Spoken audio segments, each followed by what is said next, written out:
It all begins with a young man desperately running down a rainy street while someone shouts for him to stop. Just then, two brutes appear and ask a huddled old man where the boy ran off to. However, the white-haired man just stays silent under his hood, not answering at all. The stronger of the two gets annoyed by the lack of response and grabs the elderly man by the collar, yelling at him. Then the big guy gets furious and prepares to throw a punch, accusing the old man of playing dumb. But before he could do anything, the young man from before returns, shouting for them to stop immediately. He then says he's the one they're looking for, and that there's no need to bother anyone else. The loan sharks are surprised to see that the debtor had the courage to come back and face them. Without a second thought, the guy in the red bandana lands a heavy punch on the young man's face. Now on the ground, the boy coughs as the collectors demand he pay what he owes to the golden hair group. The young man begs for more time, asking them to wait until next month to settle the debt. The loan shark lifts him by his shirt and threatens to wreck his house if he doesn't pay up soon, and the young man asks for a few more days. The thug isn't interested in negotiating, so he throws the protagonist to the ground with force. With that, the collectors decide to leave, abandoning the debtor in a puddle of water. Down and all beaten up, he thinks that he can't let them go because Mai is still at home. In an act of desperation, he gets up and attacks the brute from behind with an object he found on the ground. However, he's easily taken down again and falls to the ground while the loan shark complains about his persistence. Suddenly, a luxury car screeches to a halt on the wet street, drawing everyone's attention. Next, a man gets out of the vehicle while someone holds an umbrella for him so he doesn't get wet. To the protagonist's surprise, the one who steps out is the boss of the golden hair group, and he's with a woman named May. The young man is completely shocked and asks the woman what she's doing there with that man. She coldly replies not to call her that and reveals that her new boyfriend is the young master's son. Desperate, he yells that it can't be true, as they've spent the last 10 years together. At that moment, the girl's mother appears and calls him shameless, saying he held her daughter's life back. On his knees, the young man questions her and remembers he took money from loan sharks for her heart surgery. But the ungrateful mother-in-law says that no one told him to get the money and that her new son-in-law gives much more expensive gifts. The ex-girlfriend adds that the choice was his, as he always promised to do anything for her. Protagonist argues that he supported her through college and even mortgaged his house for her to open a design studio. Angrily, the woman slaps him, calling him a loser and saying her daughter now belongs to someone wealthy. Then, a bolt of lightning cuts through the dark sky, as if representing the end of everything for the poor guy. Master Son approaches and tells Lin Yuan to know his place and pay the debt before disappearing. The young man just remains silent, completely devastated by the double betrayal he just suffered. He then trembles with rage upon realizing that his 10 years of love and the favor he did were worth nothing. The gang leader tells the woman and her mother to get in the car, and they both readily agree. As they drive away, the ex-mother-in-law even comments that just looking at the debtor's face brings bad luck. The henchmen then grab Lin Yuan and ask their boss what to do with him, and the leader tells them to follow the rules. The brute with the bandana gives a malicious smile to the master and confirms he got the message. And then, a scream of pain echoes through the dark, rainy alley, showing that something terrible happened. The loan shark with glasses warns him that the injured leg is the interest, and if he doesn't pay by next month, it will be even worse. With that, they leave, leaving the young man passed out in the rain as the hooded figure approaches. Lying on the ground, the young man tells the old man to leave, so he doesn't get involved in his problems. But the elderly man just smiles and tells the boy not to lose heart, as there's still time for everything. The protagonist then vents that his girlfriend left him, and now he's drowning in debt. At that moment, he feels a notification on his phone and is intrigued by what it could be. He then takes the phone out of his pocket to check the message he just received. To his surprise, the screen shows a deposit of 1 million yuan into his bank account. The young man is in shock with the phone in his hand, wondering if he's seeing things. The debtor then thinks it's too much of a coincidence because he actually wished for 10 million, and as if by magic, a new notification appears with another 10 million yuan. Celebrating, the young man gets up, shouting that the day of his comeback has finally arrived. However, his celebration is cut short by the pain in his leg, and the old man offers to help. At the hospital, an arrogant guy looks at them with disgust and complains about the smell coming from them. The receptionist informs them that the medical fee is 50,000 and a standard room costs 10,000 per day. Upon hearing the price of 10,000 per day, the young man is shocked and says he won't be admitted. At this, the receptionist gets furious and accuses him of pretending to be rich without having a dime, but he just cracks a confident smile because now the situation is very different. With a grin, he places a card on the counter and says he wants the best room in the hospital. The woman is still suspicious and takes the card, thinking he's just fooling around. But when she swipes the card, her eyes widen in surprise at the result of the transaction. Her expression changes instantly, and she calls him Mr. Lin, promising to take care of everything. Now in the VIP room, the young man receives first-class treatment with massages and special care. In addition, he enjoys gourmet meals specially prepared for his recovery. With all this care, his injured leg gradually recovers without any complications. The nurse then informs him that he is fully recovered and can be discharged from the hospital. Completely renewed, he leaves the hospital with a confident posture alongside the old gentleman. At that moment, he remembers the betrayal and swears he will get back everything he lost to his ex. Outside, he thanks the elderly man and tries to give him a card as a form of payment. But the protagonist insists, saying his luck changed thanks to him and that he considers him his benefactor. Suddenly, a streamer passing by sees the scene and decides to get closer to record the situation. Just then, the elderly man falls to the ground, and the streamer's chat tells him to help. However, the content creator hesitates, thinking it might be a scam to get money from him. Without a second thought, the young man shoves the streamer aside and runs to help the fallen elderly man. He puts him on his back and carries him into the hospital, while the chat praises his actions. The old man then thinks to himself that he knew he hadn't misjudged the young man's character. Quickly, the protagonist takes his benefactor to the emergency room to be treated. The doctor informs him that the patient had a cerebral hemorrhage and needs urgent surgery. Determined, the young man says the old man's life is important and that he will pay for all the expenses. With that, the doctor confirms he will handle everything and takes the patient to the operating room. The doctor watches the young man walk away and thinks that money makes people more courageous. While waiting, the protagonist stands outside the hospital with a confident look. The young man reflects that the feeling of having no money problems is simply incredible. He now walks confidently through the city, knowing he is no longer an indebted loser. Suddenly, he hears someone shouting from a building for him to pay his overdue rent. Next, a picture frame is thrown from the window and shatters on the ground right in front of him. The broken object reveals a photo of him as a child with his parents, smiling happily. Carefully, the young man picks up the picture frame from the ground to save his family's photo. He looks at the picture with a serious and determined expression on his face. An acquaintance approaches and warns him that the landlady is furious and looking for him. The friend finds the protagonist's calmness strange and wonders since when he became so composed. Upon arriving home, the owner of the property greets him with a broom in her hand. Yelling at him, the woman threatens him, saying he's not leaving until he pays the 3 months of rent. She then complains about her bad luck for having a deadbeat and broke tenant like him.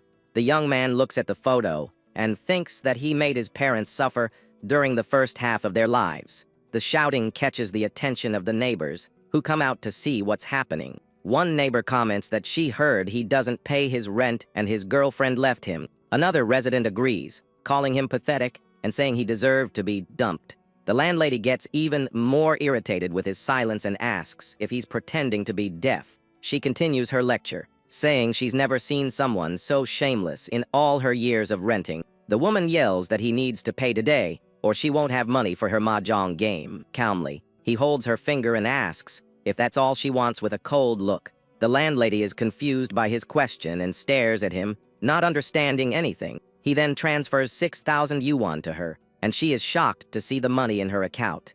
The woman can't believe that this poor guy now has money to pay the rent. She gets even more annoyed by the former debtor's indifferent and calm attitude. The young man then shows his phone, and the notification reveals a balance of almost 11 million. In shock, the landlady realizes that the entire building isn't even worth the change in his account. With a superior look, he asks if she's seen enough, and the woman is left speechless. He smiles and says he has an idea, since she loves collecting rent so much. Then, the newly rich man announces he's going to buy the whole building, so she can collect rent for him. The gossiping neighbors start mocking him, calling him a country bumpkin and a useless piece of trash. Scared, the landlady stammers that the building's market price is $4.5 million. He offers $10 million with a card and tells her to use the rest to renovate everything. The woman takes the card with a smile and assures him she will take care of everything perfectly. The young man then turns to the neighbors and gives everyone 3 days to pack their bags.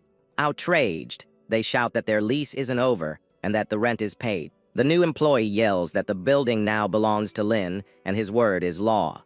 The protagonist reinforces that in 3 days, he doesn't want to see anyone else there, and she backs him up. The scene then shifts to the night in front of a luxurious and imposing hotel in the city. The now wealthy young man walks confidently down the red carpet toward the entrance. At the reception, an employee greets him and asks if he has a reservation. The young man is confused by the question and denies having made any kind of reservation to stay. At that moment, a voice calls him a loser and questions his nerve for walking into a 5-star hotel. He then realizes his ex-girlfriend and master son are there in the same place as him. The woman tells him to wake up to reality and stop clinging to her because it's over. With disdain, he calls her delusional for thinking he still cares about her. The girl accuses him of following her to beg on his knees, and her boyfriend encourages him to do so. Angrily, the protagonist clenches his fist and tells his ex that she has crossed the line. Just then, the loan sharks appear and surround him,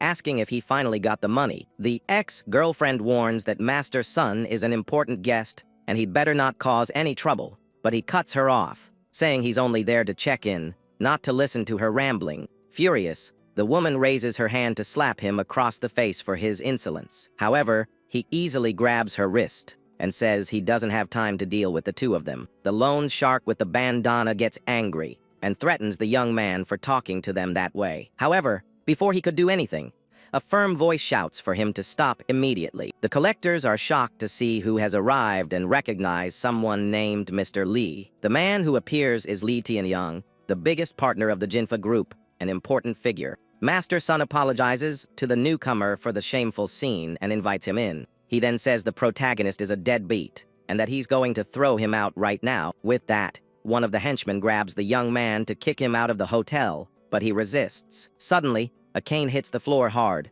stopping the commotion at once. Mr. Lai becomes furious and threatens to bankrupt the Jinfa group if they touch the young man. The people around are shocked by the situation and wonder about the relationship between the two. Master Son is completely confused as the important man walks right past him. He then approaches the protagonist and says he finally found him, but the young man doesn't recognize him. The newcomer then introduces himself as Li Tianyang and reveals that the young man is his family's benefactor. The rich man explains that his father collapsed on the street and was saved by him, who paid for all the expenses. At this point, Master Son interrupts and suggests there must be some mistake. He shows a photo and a proof of debt to prove that the debtor couldn't possibly pay. With a look of contempt, the Lee family heir takes out his phone and says he also has something to show. The screen displays the hospital security camera footage, showing the young man helping the elderly man. The couple is in shock, and the woman wonders how that's possible if he was broke. As a thank you, the man offers a diamond card and says the Lee family will cover everything. At this, all the security guards kneel as a sign of gratitude for him saving the old master. The gang leader and the ex-girlfriend are even more shocked to see the VIP diamond card. Someone in the crowd comments that there are only 3 people in the world have that card. The protagonist refuses the gift, saying that saving people is the basic thing to do and that he will handle his own debts. He then gives a confident smile, showing he is determined to solve everything himself. But the old man's son insists, offering the card as a gift between friends. The security guards then kneel again and ask in unison for Mr. Lin to accept it. Awkwardly, the young man accepts the gift to avoid more trouble, and the man is pleased. The ex-girlfriend then whispers to her boyfriend that the loser really got lucky. The Lihair ignores them both and orders Sun Wenwu to transfer his presidential suit to Mr. Lin. Master Sun is completely shocked by the order and can't believe he'll have to serve the former debtor. He then protests, saying the young man is a deadbeat, and the woman adds that a loser doesn't deserve the suit. Annoyed, the rich man accuses them of looking down on the Lee family and threatens to cancel an important project. At this, the young master turns pale remembering that 70% of his family's income comes from the lists. Desperate, he changes his attitude and invites the protagonist to go ahead, as he can't lose the project. The hare turns to leave with his new friend, but Sun Wenwu runs towards them. He then bows in apology, admitting he failed to recognize someone important. The woman is confused and asks why her boyfriend is apologizing to that loser. The young man's face contorts with pure rage, seeing that his girlfriend doesn't understand the gravity of the situation. In a fit of fury, he slaps her across the face and yells at her for insulting Mr. Lee's benefactor. On the floor, the young woman is in shock and can't believe she was hit because of her ex-boyfriend. Master Sun then orders her to kneel immediately and apologize to Mr. Lin. He turns to the two of them and begs for forgiveness, saying the woman has no brain and not to take her seriously. The protagonist cuts him off and warns that it's enough for now, as their scores won't be settled in a single day. The other young man agrees and says goodbye politely, inviting them both for breakfast. With that, the former debtor and his new friend enter the elevator, and the doors close in front of the couple. Alone in the hallway, Sun Wenwu swears with hatred in his eyes that he will remember the humiliation he endured. The next day, the protagonist receives a transfer of 130 million and goes to buy a new car. In the presidential suite, the hare asks if his new friend is satisfied with everything, and he confirms. With a smirk, the rich man gives a mysterious order and says to serve the protagonist well. The young man is completely confused by the situation and is led away by two men without understanding what's happening. He then relaxes on a comfortable sofa while two women massage him to relieve the day's tension. His friend explains that this is his personal gratitude and that he will bring his father to formally thank his parents. The young man then reflects on the situation and thinks this must be how high society works. He then remembers his parents and promises that he will now give them a good life because things have changed. The scene then cuts to the next day with a beautiful view of the sunny city and its tall buildings. An employee then appears to help the young man choose a new suit to start the day well-dressed. Already in his new, elegant clothes, he dismisses the woman and prepares for the plans he has in mind. With a smile, he decides he will first buy a car and then pick up his parents with the new vehicle. All dressed up and confident, the former debtor leaves the luxury hotel to put his plan into action. Hiding, a man in sunglasses watches him and reports on his phone that the target has just left the location. The man then gets into a car and tells the driver to follow the protagonist so they don't lose sight of him. Meanwhile, our hero arrives at a luxury car dealership to make his first big purchase. A salesman approaches with a smile and greets him, asking if he wants to take a look at the cars. The young man replies that's what he wanted, but another arrogant employee arrives and interrupts the conversation. The blue-haired guy calls him broke, and the protagonist asserts that he is there to buy a car. The salesman looks down on him, saying his cheap clothes already show he's a loser pretending to be a customer. Losing patience, the young man removes his hand from his shoulder, and the salesman gets furious at the young man's attitude. Suddenly, his ex-girlfriend appears with Master Sun, who calls him a broke loser and glares at him. The woman takes off her sunglasses and questions him with disdain, asking if he thinks he can even look at a Maybach. Master Sun warns him not to think his life has changed just because he was lucky enough to meet Mr. Lee.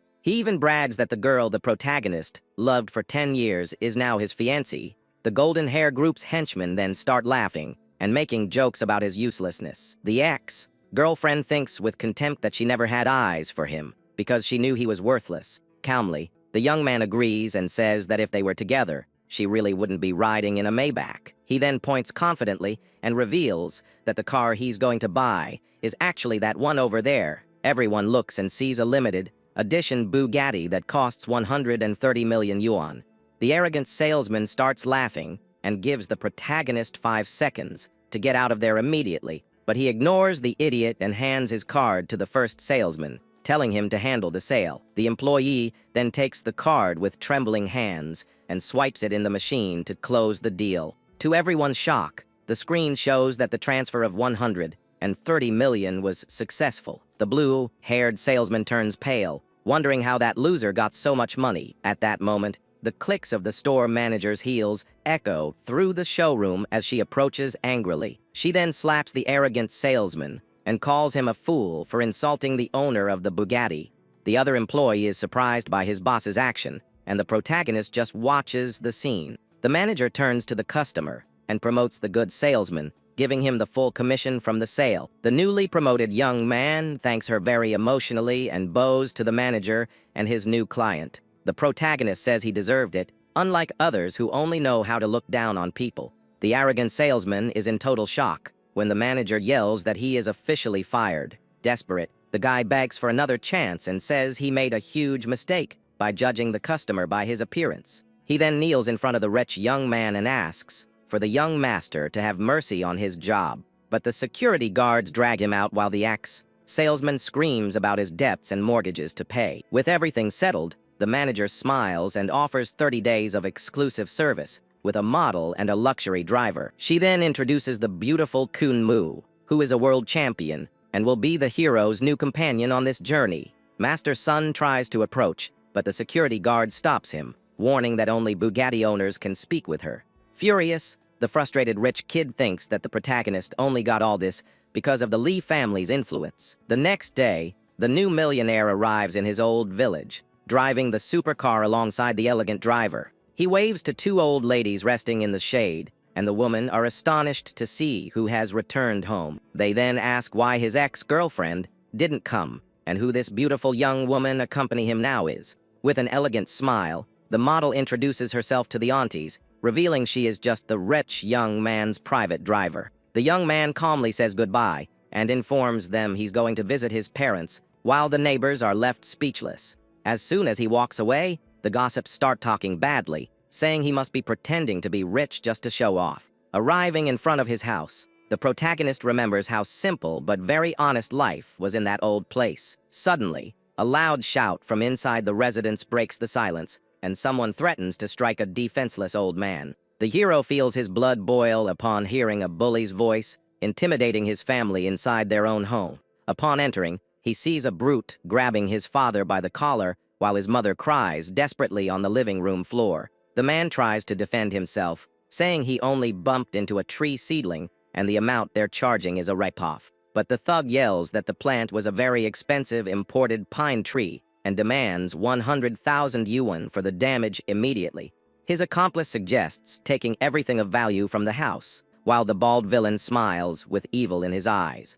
At that moment, the protagonist orders them to stop, and the bully gets angry, asking who dares to interrupt him. With a sneer, the guy recognizes the young man and starts mocking him, saying the great indebted loser decided to come back. The other thug bursts out laughing and comments that he probably couldn't even beg for food in the big city anymore. Enraged, the young master tells the criminal not to cross the line and questions why they are mistreating his parents. The big guy then lies, saying the old man destroyed over 100 tree seedlings and demands 100,000 yuan as payment. The hero's father tries to explain that the cameras prove his innocence, but the scammer claims the devices are broken. Then, the bald man mocks the family's financial situation, claiming that poor people like them would never have that much money. With ulterior motives, the villain shows a house transfer contract and tells the man to sign it to settle the supposed debt. Desperate, the parents cry as they realize the wrongdoer wants to leave them without a roof over their heads with this absurd blackmail.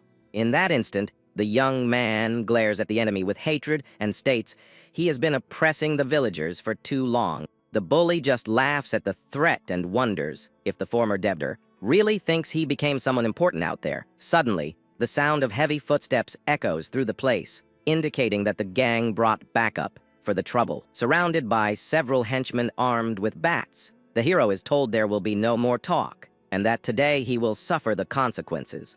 With a dark expression, the protagonist warns that the day of reckoning has finally come for everyone present. Without hesitation, he lunges forward and lands a powerful punch on the leader's face to unleash all his pent-up anger. The bald man spits out a tooth and goes crazy with rage, ordering his men to finish off the young man without any mercy. Suddenly, the beautiful driver enters the fray and prepares to fight against the brutes who are charging forward. With swift movements, the woman lands a precise kick to the chin of one of the attackers, leaving him completely dazed. At that moment, she demonstrates incredible combat skills and begins to take down all the thugs with acrobatic moves. Outside, the neighbors hear the fight and comment that the Lin family is in real trouble this time. Then, the front door is busted open with a loud bang, startling everyone nearby. To everyone's surprise, the thugs are thrown out of the house one by one, leaving the neighbors in shock. With a bruised face, the gang leader threatens the young man,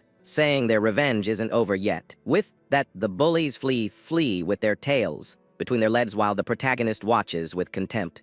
The residents change their opinion instantly and start praising the young man, saying he was always promising. Inside the house, the young man hugs his parents and apologizes for all the suffering they've been through. His father says it's okay, but now they can no longer live in that village because of the fight. With a smile, he calms them both down and reveals that he came back precisely to take them to the city with him. Suddenly, he feels a strong dizzy spell, and a strange aura begins to take over his body. His parents get worried seeing their son's condition and ask what's happening to him. The young man faints in the driver's arms, and his parents despair, thinking he was injured in the fight. Outside, the gossiping neighbors comment that he was just putting on a brave face, and that the family will have hard days ahead. Now recovered, he says he's fine, and it was just fatigue from not sleeping well lately. The young man then reinforces that they will go to the city to live in a big house, and will never be mistreated again. He informs them that the car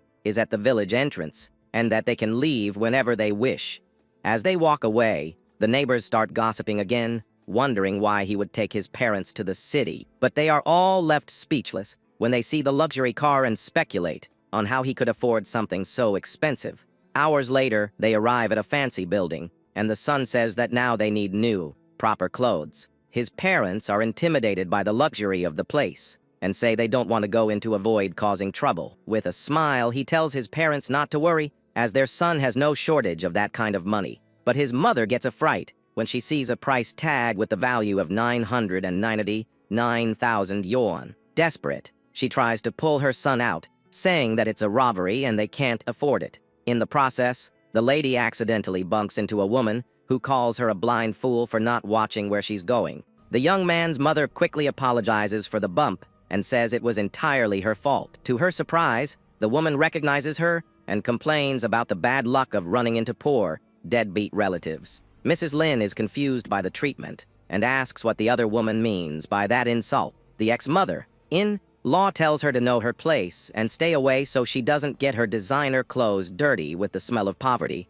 The young man's father then steps in and offers to apologize on his son's behalf for any misunderstanding. The wealthy woman just scoffs at the idea of a marriage between the families with a disdainful smile. At that moment, the ex-girlfriend appears, and her mother brags about her new son-in-law, who is the famous young master son. Shocked, the protagonist's parents question him to find out if everything those two are saying is true. He then calmly confirms to his parents that he and the girl have indeed broken up. The young woman advises him to find someone on his own level, and her mother adds that no girl wants a poor guy. The lady even rubs it in their faces that she can buy everything there, while they can only watch from afar. Unexpectedly, the driver agrees and says that a gold-digging piece of trash like the ex is not worthy of her boss. She also defends him, saying she would be with him even without money, unlike those who show off with others' wealth. The woman says she couldn't stand hearing any more nonsense and asks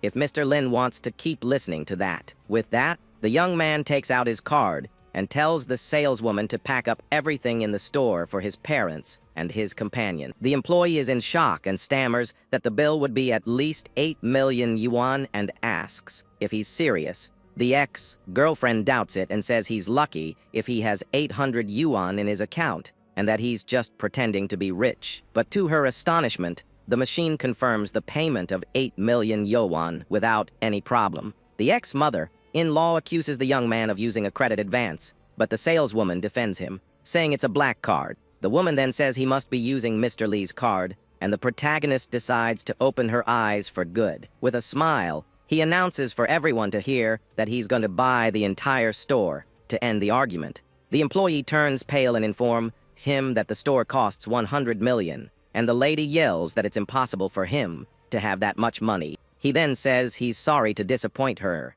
and swipes the card to pay the 100 million as if it were nothing. The saleswoman calls him Boss Lin, and he announces that the store is closed and forbids the entry of those two. At this, the ex-girlfriend shouts that he's faking it, and that the money is surely borrowed from Mr. Lee. A security guard then kicks them out of the store and warns them to stop making a scene, or things will get ugly. With hatred in her eyes, the girl swears she will wait for the day Mr. Lee gets tired of funding the loser. In the car, the young man's father comments that all of this feels like a dream, and that he never imagined living like this. The son assures him that their good life will continue, and the driver asks what their next destination is.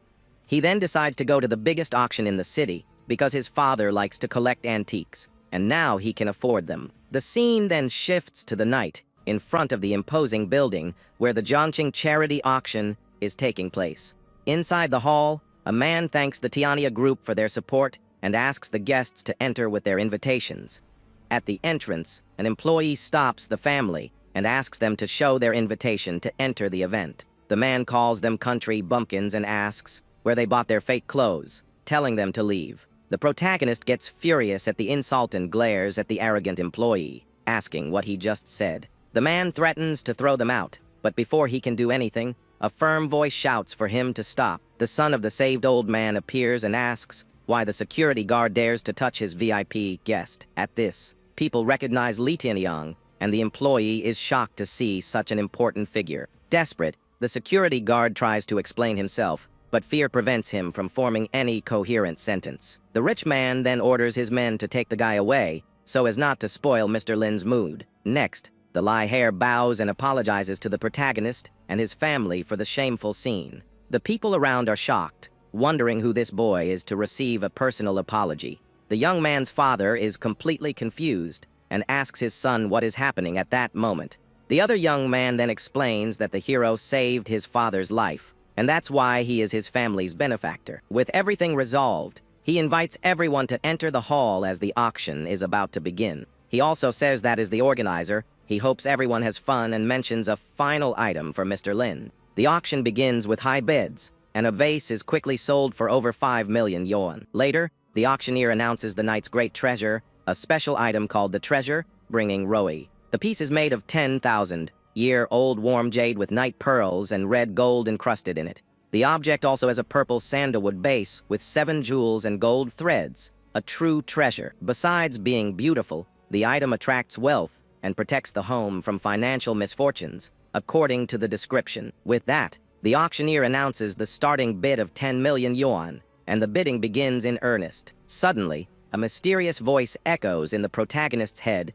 and orders him to get that treasure. The young man is startled and looks to his side, but his companion heard nothing and asks what's wrong. The voice then whispers in his ear and insists that he win the auction and secure the rai for her. Meanwhile, the bidding becomes fierce, and the offers climb to 18, 25, and 28 million. Suddenly, a rich man offers 50 million and says he'll do anything for his wife. With this, people praise him, and the auctioneer announces the bid from the Jinfa group for everyone. The woman beside him smiles with satisfaction, and the man on stage begins the countdown to close the deal. But before he could bring down the gavel, the protagonist interrupts the sale with a firm and calm voice. He then offers 100 million at once and says that, coincidentally, his girlfriend also liked the item. Everyone in the hall is completely shocked by the absurd bid and wonders who this young man is.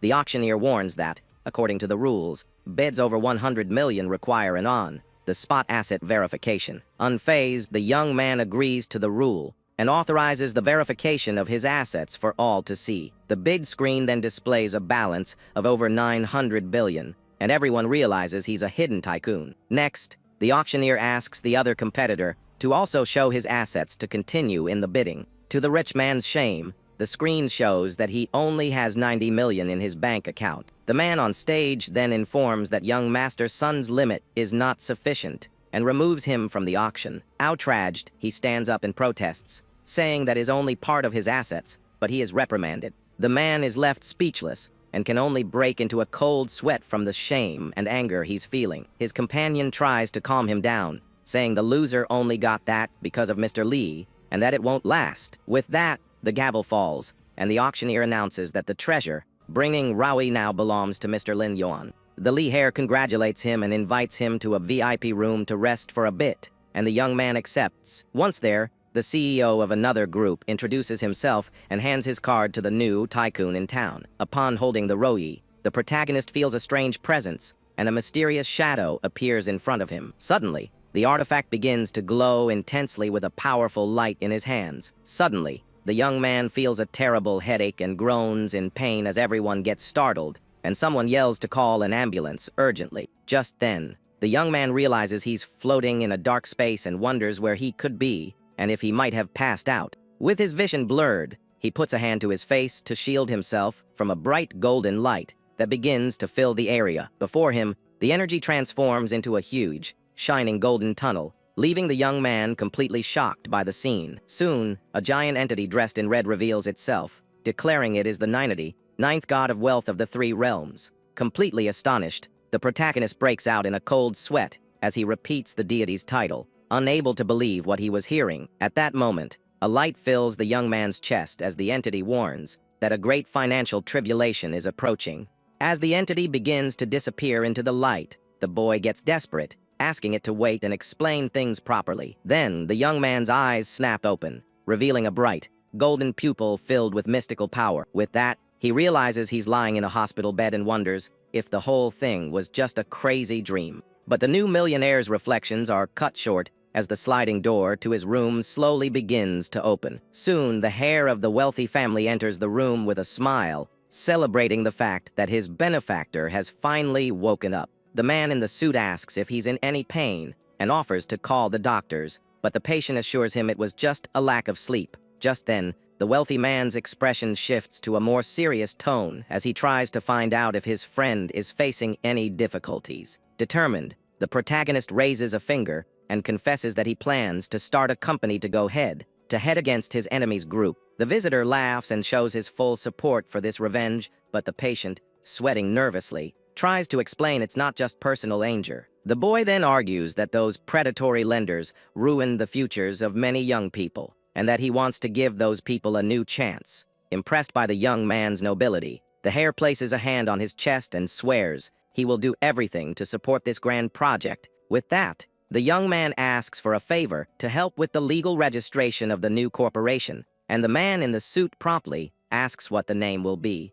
With a confident smile and a faint golden glint in his eyes, the former debtor declares that his corporation will be called the Chishin Group. Meanwhile, the scene shifts to dawn in the city, showing the luxurious, sunlit main office of the enemy group. On the couch, a man with a mustache laughs as he reads the news, finding it ridiculous that the young man wants to start a company to help the poor. He hugs the girl and scoffs, saying the project is a cheap copy and that the boy just lives in a fantasy world. Suddenly, his eyes widen behind his glasses as he sees an important update that leaves him completely stunned. The phone screen shows that the Chishin Group has been officially founded, and the protagonist has already become the new president of the Federation. The scene changes to a large auditorium, where a press conference is taking place with many important people present. A reporter with glasses questions if the president isn't afraid of losing money, since these social projects are high risk. The young man responds firmly that his biggest fear is seeing people give up on their dreams for lack of money,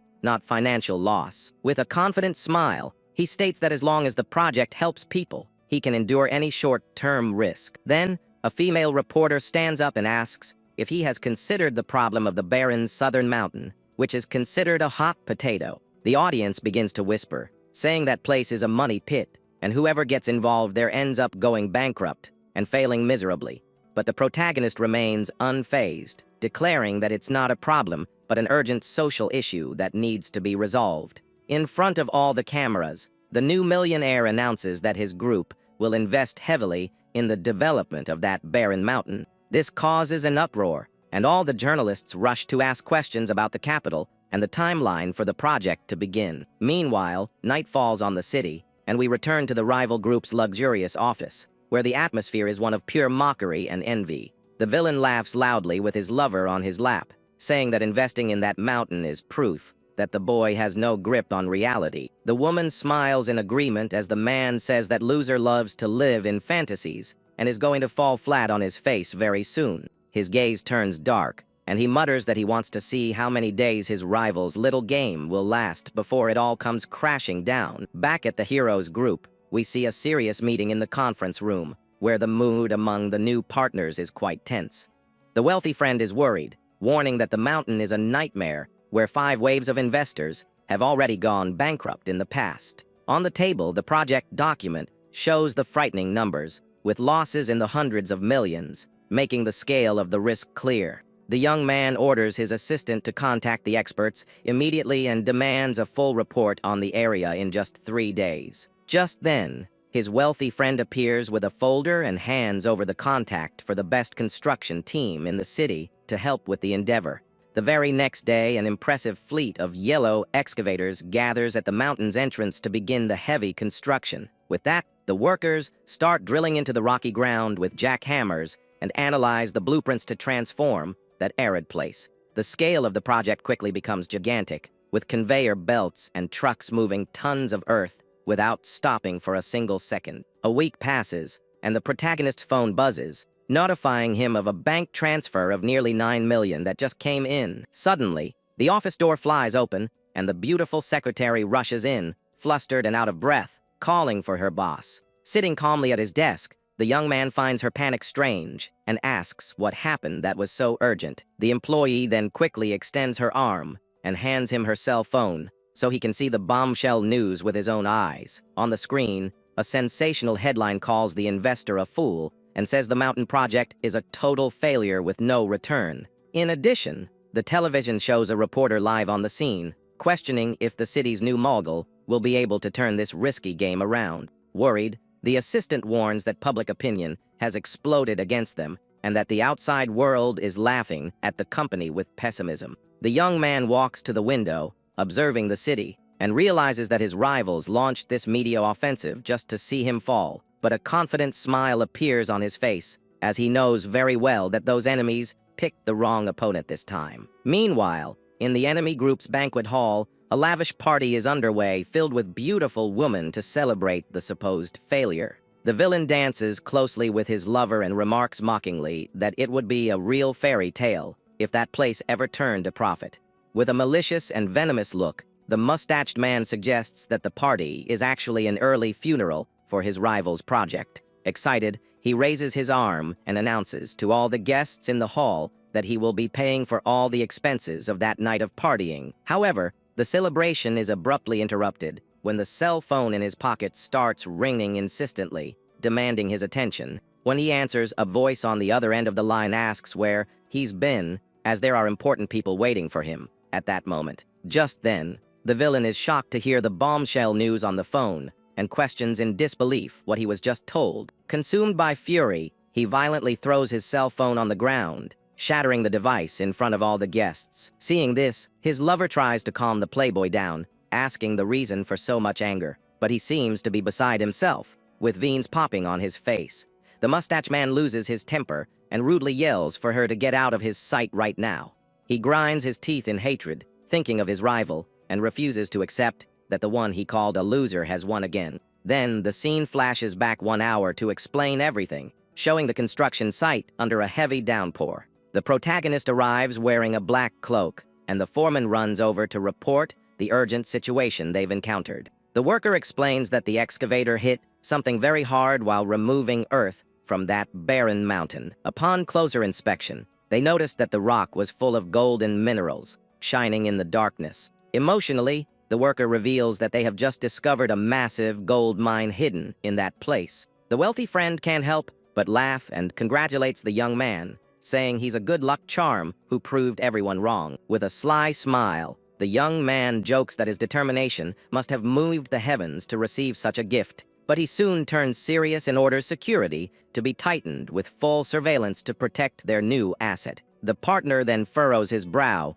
confused to hear that the hero plans to hand over the mine's exploration to the government. The young man explains that gold is a national resource and asks his friend to use his connections to schedule an official meeting. Impressed by such honesty, the heir smiles in relief and assures him that he will take care of all the necessary paperwork. A short time later, the story takes us to the municipal government building, where the fate of the mine will be decided. In the meeting room, several officials in suits analyze the feasibility report while the new mogul waits. A serious director looks at the young man and comments on the losses his company had been incurring before this big break. Humbly, the protagonist replies that losing money is nothing if it's to help the development of his city. Faced with the young man's humility, the officials whisper among themselves, praising the new investor's integrity and noble stance. Then, the director speaks up, asking the young man to be frank and present his concept for the gold mine project. The protagonist stands up and explains that his idea is not just to extract ore, but to create comprehensive development.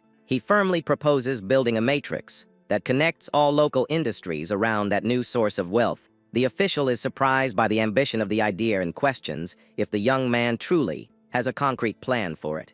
Without hesitation, the young millionaire flashes a confident smile and confirms that he already has everything planned down to the smallest detail. Pointing to the map on the screen, he describes a route focused on the economy, creating jewelry services and mining tourism. In addition, he plans a cultural route with the construction of a large museum to attract tourists and tell the local history. The project also includes ecological trails and cultural zones to promote the customs and architecture of that region. To conclude, the young man offers to lead the development and cover all initial costs out of his own pocket. He even guarantees that after generating revenue, he will reinvest all profits into public welfare projects. Hearing this, everyone in the room stands up and applauds, amazed by the enlightened vision that this young entrepreneur possesses. The director shakes the hero's hand, sealing the deal, and promises that the government will give its full support to make the plan work. Suddenly, the door to the meeting room opens, drawing the attention of everyone present to the newcomer. A man in glasses enters, smiling and praising the presentation, revealing himself to be none other than the city's vice mayor. The politician enthusiastically greets the young man, stating that his plan has given wings to their once dead economy. During their conversation, the vice mayor casually mentions that the former president of the Chamber of Commerce recently retired. Recognizing the talent before him, he gets straight to the point and asks if the young man would be interested in taking on this important position, but the protagonist kindly thanks him and politely declines, saying he prefers to focus first on developing the gold mine. The politician accepts the answer with a smile and praises the young man's sense of responsibility in prioritizing real results. We start with a serious conversation about money, and a young man in a suit warns that the situation in the city is complicated. Filled with anger, the brown-haired character demands that the contracts be broken immediately to get his revenge. Soon after, the news reports that the main bank suddenly canceled its partnership with the powerful Jinfa group. At that moment, a new partner named Lim Yuan emerges, who is becoming very famous as a successful young entrepreneur. Because of this, the old group's stocks plummeted by 90%, and everyone began to panic. In the meeting room, the men in suits have long faces because the company is heading straight for disaster. Then, the boss starts yelling that in just 3 days, they lost over 12 partners who fled at the same time. He slams his fist on the table and puts all the blame on the boy wonder who started a gold mine project. Just then, another man comments that young master's son is very good at pushing the blame for his mistakes onto others. The boss becomes furious and asks what he means by that, glaring at his partner with immense hatred. The other man replies to his face that the company is only going through this embarrassment because of the master's blunders. But the company owner lets out a curse and stands up, asking if his partner has completely lost his mind. He continues to complain that his rival stole his girlfriend, and that he didn't know who he was messing with now. At that instant, the villain tells the other man to shut up and calls the guards to forcibly remove the man from there. Enraged, the businessman vows to get revenge on Lin Yuan no matter what, so he won't be humiliated again. Later at the company building, Master's son gets a message and orders someone to go take care of a plantation.